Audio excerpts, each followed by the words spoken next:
Bismillahir Rahmanir Rahim. Ndugu zangu wapendwa, assalamu alaikum wa rahmatullahi wa barakatuh. Mwenyezi Mungu katika Qur'ani anasema baada a'udhu billahi minash shaitanir rajim, subhanalladhi asra bi'abdihi laylan minal masjidil haram ila al-masjidil aqsa alladhi barakna hawlahu linuriyahu min ayatina innahu huwa as-sami'ul basir. Aya ambayo nimeisoma ndani ya Qur'ani tukufu inazungumzia jambo la qibla cha kwanza cha Waislamu, inazungumzia jambo la msikiti mtakatifu wa Al-Aqsa ulioko katika mji wa Jerusalem ulioko katika nchi ya Palestine. Siku hii ya leo ambayo ni Ijumaa ya mwisho wa mwezi mtukufu wa Ramadhan, kiongozi wa kiroho, kiongozi wa Waislamu, hususan wafuasi wa Ahlul Bait Mashia duniani, Al-Imam Al-Khomeini Al-Azim alitangaza rasmi Ijumaa ya mwisho ya mwezi mtukufu wa Ramadhan, Waislamu wote, wapenda amani wote, wapenda uhuru wote duniani watoke, wasimame, wapaze sauti zao kwa ajili ya mambo muhimu yafuatayo. Jambo la kwanza ni kuwakumbusha Waislamu, ni kuwakumbusha waumini kwamba qibla chao cha kwanza ni Masjidul Aqsa. Msikiti wao wa kwanza kabla ya kuelekea Masjidul Haram ilikuwa ni Masjidul Aqsa iliyoko Palestine, na hali ya msikiti huu kila siku inazidi kuwa ngumu, inazidi kuwa hatarini, inazidi kuwa ya kutisha. Kwa hivyo muonekano huu na kutoka alikoelekeza kiongozi wa kiroho Al-Imam Al-Khomeini, lengo la kwanza ni kuwakumbusha Waislamu wasije wakausahau msikiti wao, wasije wakakisahau kibla chao. Lakini jambo la pili ni kukumbusha kadhia ya wanaodhulumiwa duniani.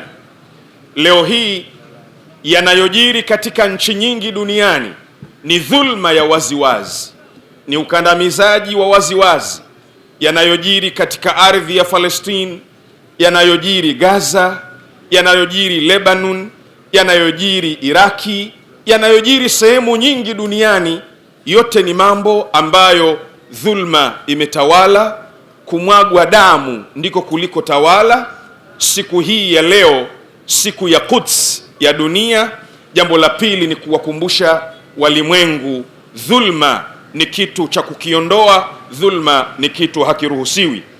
Lakini jambo la tatu, Al-Imam Al-Khomeini, moja ya sababu zake za kuitangaza siku hii ya Quds ya mwisho ni kung'ang'ania na kuhimiza mshikamano na umoja kati ya Waislamu wote duniani, na alikuwa akikokoteza kwamba sisi wote ni watu wa la ilaha illa Allah Muhammadun Rasulullah.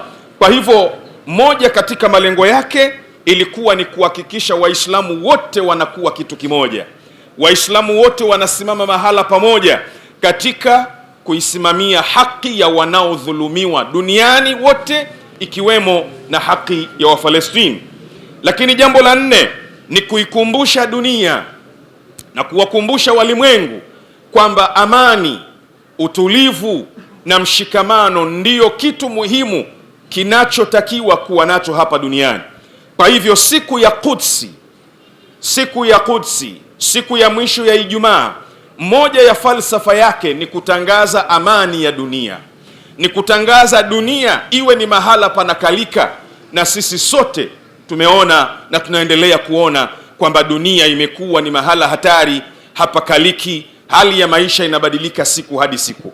Kwa hivyo kuonekana kwetu huku ni kutaka amani ya dunia, utulivu wa dunia, yale yote yanayoendelea duniani haraka yasimame, kila mtu apate haki yake, kwa sababu sote tuna haki ya kuishi. Lakini jambo la mwisho ni kukumbusha utu na uwanadamu. yanayofanyika leo duniani, utu umesambaratika, wanadamu umesambaratika. Unaoitwa kwamba mwanadamu awe na sifa zile nzuri zote zimesambaratika. Siku ya Quds, Ijumaa ya mwisho duniani, Ijumaa ya mwisho ya mwezi mtukufu wa Ramadhan, moja ya malengo yake makubwa ni kuhakikisha utu wanadamu unarudi, na ni jambo linalochungwa na kufuatiliwa.